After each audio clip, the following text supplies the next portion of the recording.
राधे कृष्ण मेरे प्रियजनों, मैं प्रियंका तिवारी भारतीय ग्रंथ सार में आप सबका स्वागत करती हूँ। दोस्तों, आज हम नीलकंठ जी के माध्यम से जानेंगे कि सबसे श्रेष्ठ या उत्तम दान क्या होता है, जिसका फल उसे अवश्य ही मिलता है। कहानी बहुत ही ज्ञानवर्धक और जीवन का मार्गदर्शन करने वाली है, इसलिए कहानी को अंत तक जरूर सुने। दोस्तों, प्राचीन समय की बात है। धर्मपुर नामक एक सुंदर नगर था जो एक नदी के किनारे बसा हुआ था। उसी नदी के किनारे एक पेड़ पर एक नीलकंठ और उसकी पत्नी का साथ निवास करता था। एक दिन की बात है, नीलकंठ और उसकी पत्नी भोजन कर रहे थे। तभी नीलकंठ की पत्नी की नज़र एक बुजुर्ग किसान पर पड़ती है जो एक पेड़ के नीचे बैठकर भोजन करने जा रहा था। तभी वहाँ एक भूखा भिखारी आता है और उस बूढ़े किसान से भीख मांगने लगता है। उस बुजुर्ग किसान ने खुद भोजन न करके अपना खाना उस भूखे भिखारी को दे दिया। यह देखकर नीलकंठ की पत्नी नीलकंठ से कहती है, हे प्रियवर, उस बुजुर्ग किसान ने खुद भोजन न कर अपना भोजन उस भिखारी को दे दिया, क्यों दे दिया? तब नीलकंठ कहता है, प्रिय, प्रत्येक मनुष्य अपने जीवन में कुछ न कुछ दान करता है। कोई भोजन, कोई वस्त्र, तो कोई धन दान देता है। लेकिन प्रिय, क्या तुम्हें पता है कि सबसे उत्तम और श्रेष्ठ दान कौन सा है? कौन सा दान करने से हमें सबसे बड़ा पुण्य मिलता है? इस पर नीलकंठ की पत्नी कहती है, नहीं प्रियवर, मुझे नहीं पता, आप ही बताइए ऐसा कौन सा दान है। तब नीलकंठ कहता है, यह बात मैं तुम्हें एक कहानी के माध्यम से बताता हूँ, जो न केवल प्रेरणादायक है, बल्कि जो भी इस कहानी को अंत तक सुनेगा, उसे इस कहानी से यह भी पता चलेगा कि सच्चा और अच्छा दान क्या होता है और इसका महत्व कितना बड़ा है। आगे नीलकंठ कहानी शुरू करता है और कहता है, प्रिय, प्राचीन समय की बात है। चंद्रपुर नामक किसी गांव में कैलाश नाम का एक युवक रहता था जो लकड़ी काटकर अपनी जीवन यापन करता था। वह अपनी पत्नी के साथ साधारण जीवन जी रहा था। लकड़ी से होने वाली आमदनी पर्याप्त नहीं हो पाती थी, जिससे उसके परिवार में हमेशा भोजन और कपड़ों की कमी बनी रहती थी। एक दिन परेशान होकर गुस्से में कैलाश की पत्नी उससे कहती है, कितने दिनों तक ये सिलसिला चलता रहेगा? न कोई त्योहार होता है और न कोई खुशी। क्यों ना इस लकड़ी काटने के काम को छोड़कर नगर जाकर कोई और काम ढूंढो? कब तक हम इसी तरह गरीबी और कठिनाइयों में अपना जीवन बिताएंगे? कैलाश ने बड़े ही प्यार से उत्तर दिया, भाग्यवान, मैं हमेशा तुम्हारी बात मानता हूँ, लेकिन मैंने पहले भी कहा है कि मैं ये गांव छोड़कर नहीं जा सकता। शहर में यहाँ की जैसी शांति नहीं मिलेगी। और हाँ, अब मैं ये नहीं चाहता कि ये विषय हम दोनों के बीच दोबारा आए। उसकी पत्नी ने कहा, ठीक है, जैसा आपको सही लगे। खाना तैयार है, खाकर लकड़ी काटने चले जाओ। दोस्तों, भोजन करने के बाद कैलाश लकड़ी काटने के लिए जंगल की ओर निकल पड़ा। चलते चलते वह काफ़ी दूर पहुंच गया। वह सोचने लगा, आज तो मैं बहुत दूर आ गया हूँ।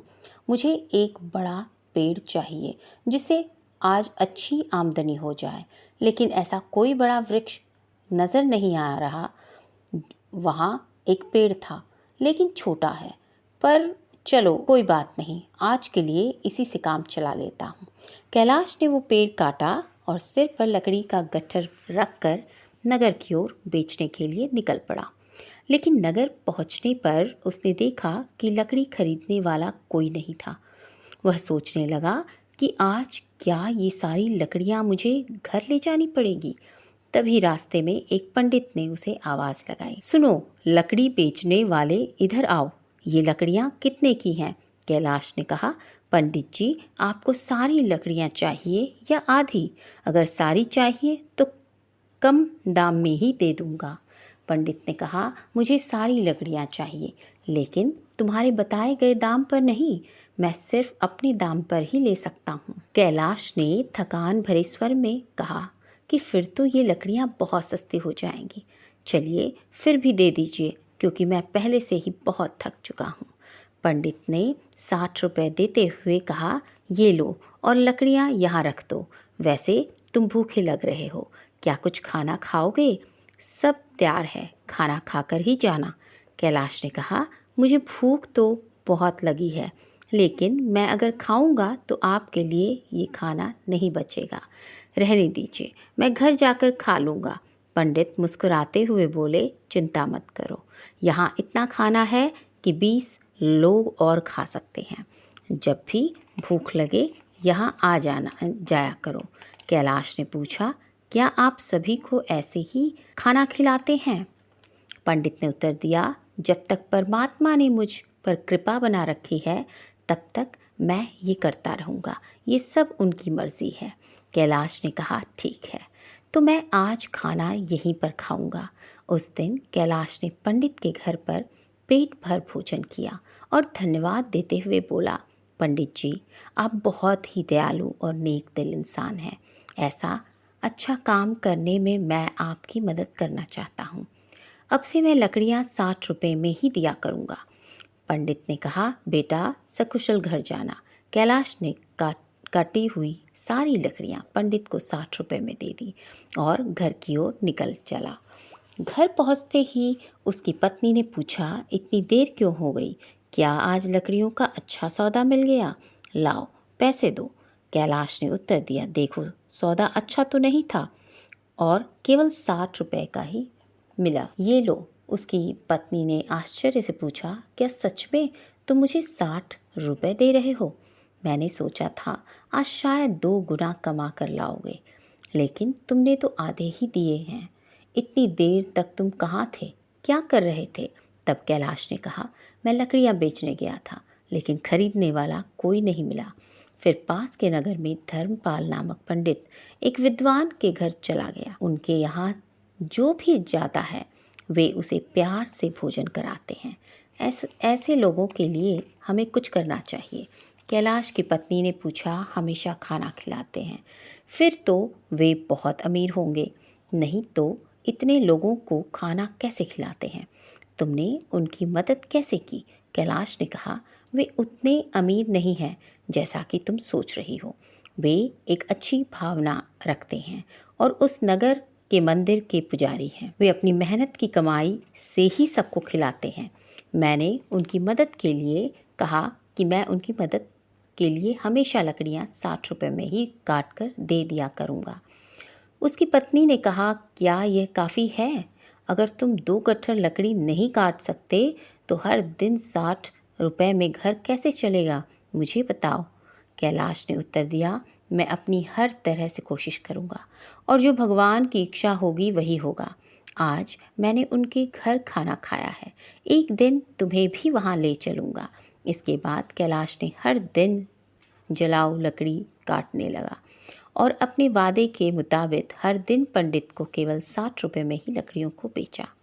एक दिन पंडित भोजन करने बैठा ही था कि बाहर से आवाज़ आई, पंडित महाराज, लकड़ी लेकर आया हूँ, यहाँ आकर लकड़ियाँ ले लीजिए ताकि मैं जा सकूँ। पंडित ने बाहर आकर कहा, कैलाश, मैं तुम्हें 60 रुपए नहीं दे सकता, तुम अपनी लकड़ियाँ वापस ले जाओ।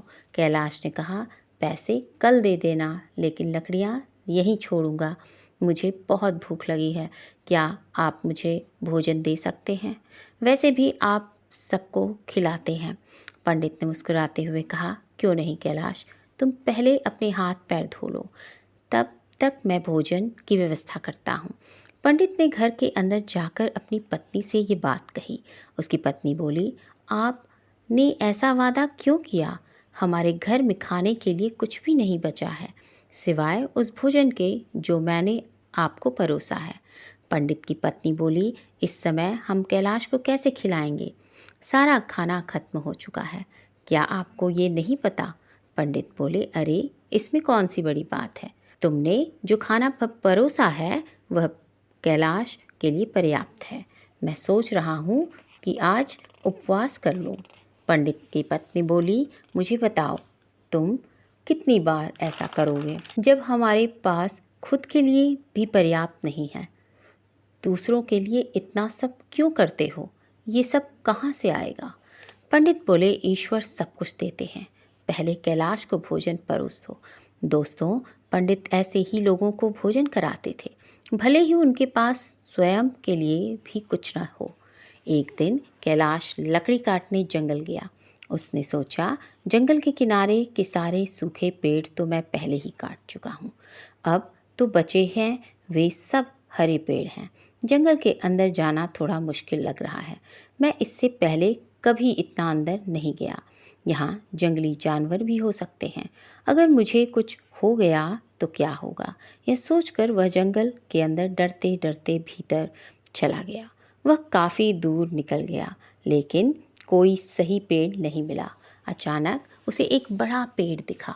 उसने सोचा कि ये शाखा तो काफ़ी मजबूत है, इसे काटूं तो 3 गट्ठर लकड़ी बन जाएगी। पहले ही बहुत देर हो चुकी है। यह सोचकर कैलाश उस पेड़ पर चढ़ गया। वह उसी शाखा पर बैठ गया और उसी को काटने लगा। शाखा बहुत बड़ी थी, इसलिए काटने के बाद वह बगल के पेड़ और उस छोटे टीले के पास गिर गया। तभी अचानक वहाँ एक साधु प्रकट हुए और बोले, मेरी तपस्या किसने भंग की? लगता है यह तुम ही हो। साधु क्रोध से भर गए और बोले, मैं तुम्हें श्राप देता हूँ कि तुम कुत्ते बन जाओ। कैलाश घबरा गया और बोला, महाराज मुझे माफ़ कर दीजिए, मुझे नहीं पता था कि आप यहाँ तपस्या कर रहे हैं। साधु बोले, मैं यहाँ वर्षों से तपस्या कर रहा हूँ, तुमने मेरी तपस्या तोड़ी है, इसलिए तुम इस पाप के भागीदार हो। कैलाश ने विनती की, महाराज मैं रोज़ लकड़ियाँ काटने आता हूँ और उन्हें बेचकर अपनी जीविका चलाता हूँ। मैंने जानबूझकर ऐसा नहीं किया, कृपया इस श्राप को वापस ले लीजिए। यह सुनकर साधु का गुस्सा थोड़ा शांत हुआ। तब वे कैलाश से बोले, मैंने जो श्राप तुम्हें दिया है इसे वापस लेना संभव नहीं है, लेकिन एक उपाय है जिससे तुम इस श्राप से मुक्त हो सकते हो। कैलाश ने पूछा, कृपया मुझे उपाय बताइए महाराज, मैं इस श्राप से कैसे मुक्त हो सकता हूँ? साधु बोले, तुम ऐसे 2 लोगों को ढूंढो जो सबसे अच्छा दान करते हो।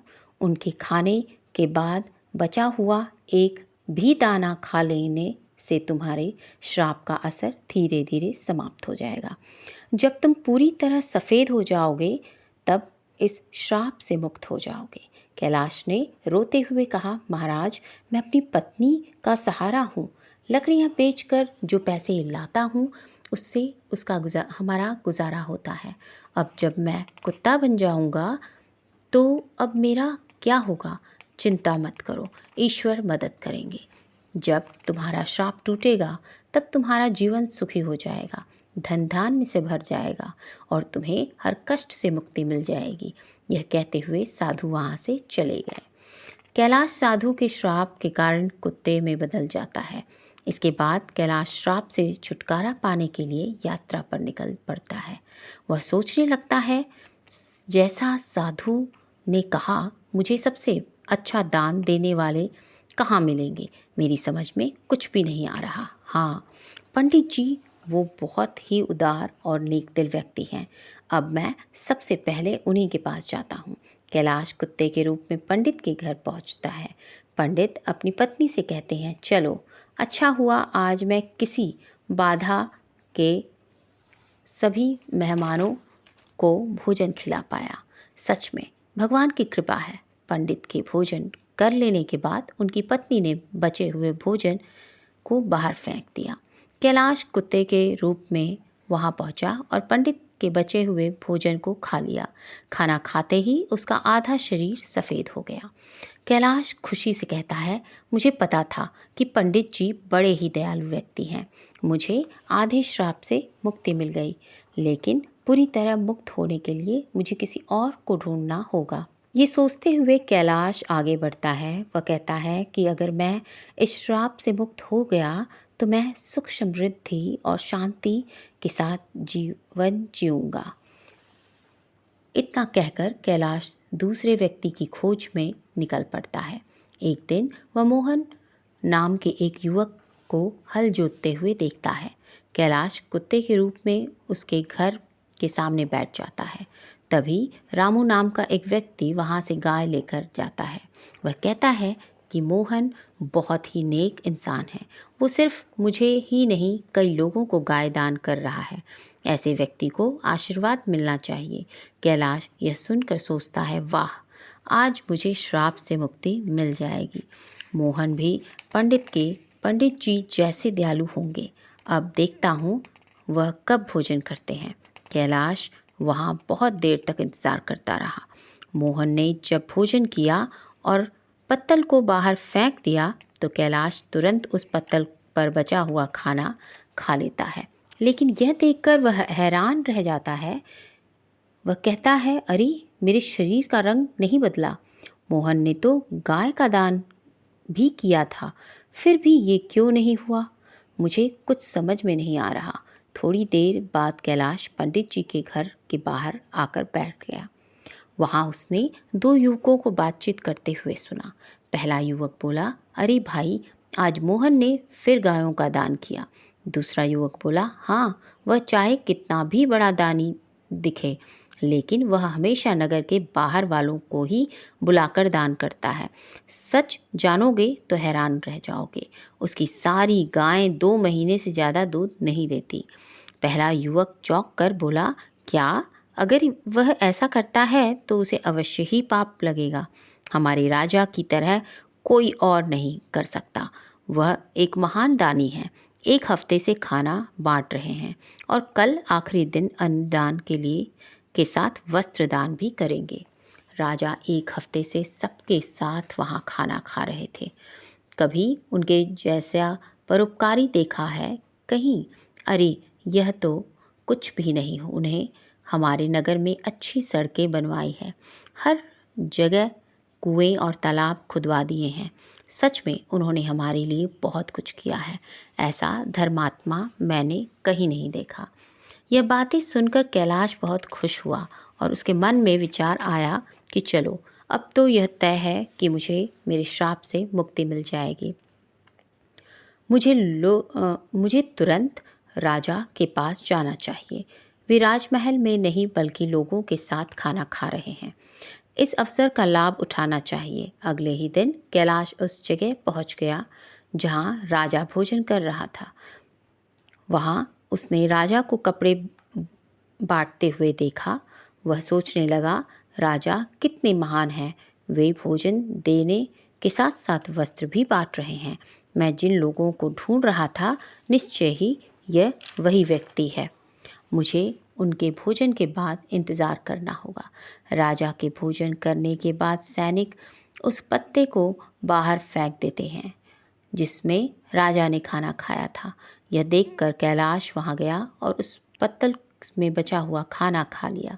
लेकिन यह देखकर वह चौंक गया। उसने कहा, अरे, यह क्या? इतने महान दानी राजा का भोजन करने के बाद भी मेरा रंग नहीं बदला। मेरा श्राप मुझे दूसरी वजह से लग रहा है। मुझे तुरंत उस साधु के पास जाना चाहिए जिन्होंने मुझे श्राप दिया था। कैलाश उस स्थान पर पहुंचता है जहां वह साधु मौजूद थे। वह साधु को प्रणाम करता है। साधु उसे निराश देखकर उससे पूछते हैं, क्या तुम कैलाश? ऐसा लगता है कि तुम्हें केवल एक ही सही व्यक्ति मिला है। तुम्हारा केवल आधा रंग ही बदला है। क्या तुम्हें दूसरा व्यक्ति नहीं मिला? श्राप मिले हुए भी काफ़ी समय बीत गया है। कैलाश कहता है, महाराज, पंडित जी का खाना खाकर मैं आधा ठीक हो गया। उसके बाद मैंने उनसे भी बड़े दानी लोगों को देखा, लेकिन उनके खाने का कोई भी असर नहीं हुआ। साधु थोड़ी देर रुक कर बोलते हैं, इसमें आश्चर्य की बात नहीं है। उनके कर्मों का वास्तविक स्वरूप जानना ज़रूरी है। आगे कैलाश कहता है, इसके अलावा हमारे नगर के राजा बहुत धर्मी हैं। 1 हफ्ते तक राजा ने लोगों को भोजन कराया और वस्त्र भी बांटे। इतने धर्मप्राय व्यक्ति द्वारा खाया हुआ भोजन खाने के बाद भी मैं श्राप से मुक्त नहीं हो पाया। इसमें कुछ रहस्य ज़रूर है। मुझे कुछ समझ नहीं आ रहा। महाराज, कृपया आप ही बताइए। साधु ने कहा, कैलाश, जिन जिन लोगों को तुमने देखा उनमें से किसी का भी दान सच्चा दान नहीं था। मोहन ऐसी चीज़ें दान कर रहा था जिनकी उसे कोई ज़रूरत नहीं थी। अगर उसे उनकी ज़रूरत होती तो वह उन्हें कभी दान नहीं करता। और राजा जो भी कुछ देता है उसे दान नहीं माना जा सकता, क्योंकि उसे वह खुद नहीं कमाता। वह तुम्हारे जैसे लोगों द्वारा दिए गए राजस्व का उपयोग राज्य के लोगों पर करता है। साधु ने आगे कहा, कल के दान में जो भोजन और वस्त्र बांटे गए वे भी राजस्व से ही आए थे, इसलिए राजा द्वारा किया गया दान दान नहीं माना जाएगा। वह केवल लोगों का पैसा पर खर्च कर रहा है। ऐसे में राजा के भोजन का तुम्हारे श्राप पर कोई असर नहीं हो सकता। समझ लो, ये सही दान वही था जो पंडित ने भूखे को भोजन देकर किया। भले ही उन्होंने खुद नहीं खाया, लेकिन उनका दान सबसे सर्वश्रेष्ठ था। इसलिए तुम्हें और प्रयास करना होगा। तुम श्राप से मुक्ति के करीब हो। कैलाश ने कहा, समझ गया महाराज, धन्यवाद। उदास मन से कैलाश वहाँ से चल पड़ा। उसने सोचा, बाप रे, कितनी दूर आ गया हूँ, बहुत भूख लगी है। अच्छा होगा कि पास के कुछ खाने को मिल जाए। तभी उसने देखा एक किसान घड़े में पानी लेकर जा रहा था। पास में खड़े दो युवक आपस में बातें कर रहे थे, उस किसान को देख रहे थे। वो किसान हर रोज़ इस धूप में इस पानी से भरे मटके से यहाँ से गुजरने वाले लोगों को पानी पिलाता था। वह बूढ़ा आदमी 80 साल से अधिक का लगता था, पर फिर भी उसका काम काबिल तारीफ था। थोड़ी देर में उस किसान ने खाना निकाला और खाने लगा। कुत्ते के रूप में कैलाश को देखकर किसान ने अपने भोजन में से कुछ लिया और उसको दे दिया। जैसे ही कैलाश ने वह भोजन खाया, उसका श्राप समाप्त हो गया और वह वापस इंसान बन गया। उसने किसान को धन्यवाद किया और खुशी खुशी वापस लौट आया। उसने सोचा, सचमुच दान कभी छोटा या बड़ा नहीं होता। भूख मिटाने वाले पंडित और प्यास बुझाने वाला किसान दोनों ही सच्चा दान है।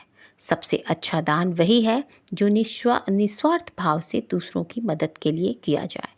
चलते चलते कैलाश अपनी पत्नी के पास घर पहुंच गया और खुशी से रहने लगा। उधर पंडित ने इतना दान कर दिया था कि उसकी आर्थिक स्थिति खराब हो चुकी थी। जब उसकी पत्नी ने उससे कहा, पास के नगर में एक राजा रहते हैं जो पुण्य को खरीद लेते हैं, आप उनके पास जाकर अपना कुछ पुण्य बेचकर कुछ पैसे ले आइए ताकि हमारा काम चल सके। पंडित ने पहले तो मना कर दिया, लेकिन पत्नी के बार बार कहने पर वह जाने के लिए तैयार हो गया। उसकी पत्नी ने उसके खाने के लिए 4 रोटियां बनाकर दी। पंडित अपने घर से चल पड़ा। जब वह नगर के एक समीप पहुंचा तो उसने एक तालाब देखा। वहाँ स्नान आदि कर्मों से निर्वृत्त होकर वह रोटियां खाने के लिए बैठा ही था कि एक कुतिया उसके सामने आ गई। कुतिया ने जंगल में बच्चों को जन्म दिया था। 3 दिन से वह और उसके बच्चे भूखे थे। भारी बारिश के कारण वह बच्चों को छोड़कर जा भी नहीं सकती थी। पंडित ने उस कुतिया को भूखा देखा तो अपने भोजन में से एक रोटी उसे दे दी। उसने रोटी खा ली। फिर उसने दूसरी रोटी दी, जिसे कुतिया ने खा लिया। इस तरह से एक एक करके पंडित ने अपनी सारी रोटी उसको खिला दी। कुतिया तृप्त हो गई, लेकिन पंडित खुद भूखा रह गया और वहाँ से राजा के महल को चल पड़ा। पंडित राजा के पास पहुँचा और कहा, मैं अपना पुण्य बेचना चाहता हूँ, मैं अपना पुण्य बेचना चाहता हूँ। तो राजा ने कहा, आप दोपहर के बाद आइए। राजा ने अपनी पत्नी से पूछा, एक पंडित विद्वान आया है, वह जो अपना पुण्य बेचना चाहता है। तुम्हारे अनुसार उसके पुण्य में से कौन सा पुण्य सबसे बड़ा है जिसे मैं खरीदूं? पत्नी ने कहा, जो उसने आज जंगल में 3 बच्चों वाली कुतिया को रोटी खिलाकर कमाया है, वही पुण्य सबसे अच्छा है। पत्नी की यह बात सुनकर राजा पंडित के पास गया और बोला, आप कौन सा पुण्य मुझे देंगे? पंडित बोला, आप कौन सा पुण्य लेना चाहेंगे? राजा ने कहा, आज आपने जो यज्ञ किया है हम उसी का पुण्य लेना चाहेंगे। पंडित ने कहा, मैंने आज कोई यज्ञ नहीं किया, मेरे पास इतना धन ही नहीं है कि मैं यज्ञ कर सकूं। राजा ने उत्तर दिया, आपने आज तालाब के किनारे भूखी कुतिया को 4 रोटियां खिलाई हैं, हम वही पुण्य खरीदना चाहते हैं। पंडित ने पूछा, उस समय तो वहाँ कोई भी नहीं था, आपको कैसे पता चला? राजा ने कहा, मेरी पत्नी पतिव्रता है और उसी ने मुझे ये सब बात बताई है। पंडित ने कहा, बहुत अच्छा, ले लीजिए, लेकिन इसका मूल्य आप क्या देंगे? राजा ने कहा, आपकी रोटियां जितनी वजन की थी, मैं उतने ही वजन के हीरे मोती तौल कर दूंगा। पंडित ने सहमति दे दी। राजा ने अंदाज से उतने ही वजन के 4 रोटियां बनवाई। राजा ने रोटियों के वजन की बराबरी के लिए तराजू में हीरे मोती रखवा दिए, लेकिन जितने भी रत्न रखे गए, रोटी वाला पलरा ऊपर नहीं उठा। राजा ने कहा, और रत्न लेकर आओ। जब पंडित ने अपने पुण्य का ऐसा प्रभाव देखा तो उसकी आंखें खुल गईं। उसने कहा, राजा जी, मैं अभी ये पुण्य नहीं बेचूंगा। राजा बोला, जैसी आपकी इच्छा। पंडित वहाँ से चला गया और अपने घर की ओर लौट गया। लौटते समय वह उसी तालाब के पास पहुंचा जहां उसने उस कुतिया को रोटी खिलाई थी। वहां पहुंचकर वह एक पेड़ के नीचे बैठ गया और कुछ सोचने लगा। तभी वहां एक संत आए। तब उन्होंने पंडित को चिंतित देखा तो कहने लगे, क्या बात है पुत्र, बहुत चिंतित लग रहे हो। पंडित ने महात्मा को प्रणाम किया और सारी बात बताई। इस पर महात्मा बोले, पुत्र, तुमने उचित किया, पुण्य का सौदा नहीं किया जाता, वह तो स्वयं फलदायी होता है। जो मनुष्य जैसा कर्म करेगा, समय आने पर उसका वैसा ही फल उसे मिलेगा। महात्मा की बात सुनकर पंडित को शांति मिली और वह महात्मा से विदा लेकर अपने घर को जाने लगा। तब महात्मा ने पंडित को एक पोटली देते हुए कहा, पुत्र, इसे लेते जाओ, इसमें कुछ मेवे हैं, रात्रि के भोजन उपरांत इनका सेवन करना, तुम्हारा कल्याण होगा। पंडित ने पोटली ली और महात्मा को धन्यवाद देकर अपने घर लौट आया। घर पहुंचकर पंडित ने भोजन किया और टहलने के लिए घर के बाहर चला गया। तब पंडित की पत्नी की नज़र मेज़ पर पड़ी पोटली पर पड़ी तो उसने मन में पोटली खोलने की उत्सुकता होने लगी। उसने मेज़ से पोटली उठाई और उसे खोल कर देखने लगी। जब उसने पोटली खोली तो उसके आश्चर्य का ठिकाना नहीं था। पोटली के में हीरे, पन्ने और मणि का चमक रहे थे। वह बेहद प्रसन्न हुई। थोड़ी देर बाद जब पंडित वापस आया तो उसकी पत्नी ने पूछा, इतने सारे हीरे पन्ने कहाँ से लेकर आए? पंडित ने कहा, क्यों मजाक कर रही हो, सूखे मेवे तुम्हें हीरे मोती लग रहे हैं? पत्नी बोली, मजाक नहीं कर रही हूँ, मैंने खुद पोटली खोलकर देखी है, उसमें तो ढेर सारे बेशुमार कीमती हीरे पन्ने भरे पड़े हैं। पंडित बोला, मुझे लाकर दिखाओ। पत्नी ने उस पोटली को उसके सामने रख दिया। पंडित ने उन्हें देखकर आश्चर्यचकित रह गया। वह समझ गया ये सब उसी पुण्य का प्रभाव है जो उसने कुतिया को रोटियां खिलाने से मिला है, और वह महात्मा कोई और नहीं, साक्षात परमात्मा थे। फिर उसने अपनी यात्रा का सारा वृतांत अपनी पत्नी को सुना दिया। उसने बताया कि किस प्रकार उसने राजसी और तामसी दान का फल प्राप्त होता है। एक भूखी कुतिया और उसके बच्चों को रोटी देने के कारण ये चमत्कार हुआ। यह सब भगवान की कृपा और दया का ही परिणाम है। आगे पंडित ने अपनी पत्नी से कहा, यह भगवान का संदेश है कि ज़रूरतमंद की मदद करना सबसे बड़ा पुण्य है।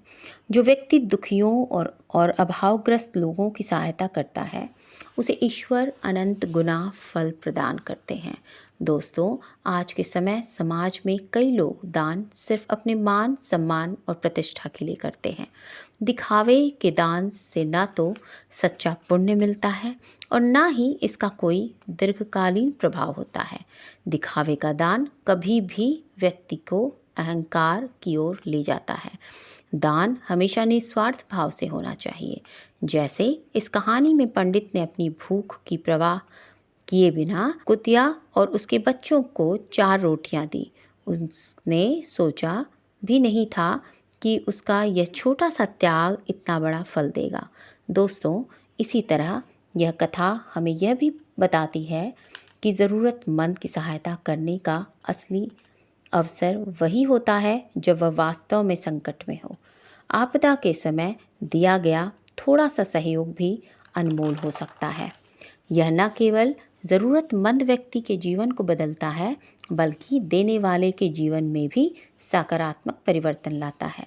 जब कोई भक्ति त्याग की भावना से प्रेरित होकर दान करता है, तो उसके अंदर से माया के मोह का अंत हो जाता है। यह त्याग मनुष्य को अहंकार से मुक्त करता है और उसे ईश्वर के समीप ले जाता है। दोस्तों, इस कहानी का सही संदेश है कि सच्चा पुण्य त्याग और निस्वार्थ सेवा में है। निस्वार्थ भाव से किया गया दान ही सच्चा और उत्तम दान है। हर मनुष्य को यह प्रयास करना चाहिए कि वह अपनी क्षमता के अनुसार दान पुण्य और ज़रूरतमंदों की मदद करे। ज़रूरतमंदों की सेवा करना ही सच्चा धर्म है। जैसे पक्षी के पानी पीने से नदी का पानी कम नहीं होता, ठीक उसी प्रकार सामर्थ्य अनुसार दान करने से धन खत्म नहीं होता। दोस्तों, कहानी अच्छी लगी हो तो वीडियो को लाइक करें और हमारे चैनल भारतीय ग्रंथ सार को सब्सक्राइब करें और साथ ही बेल आइकन को भी दबा दें।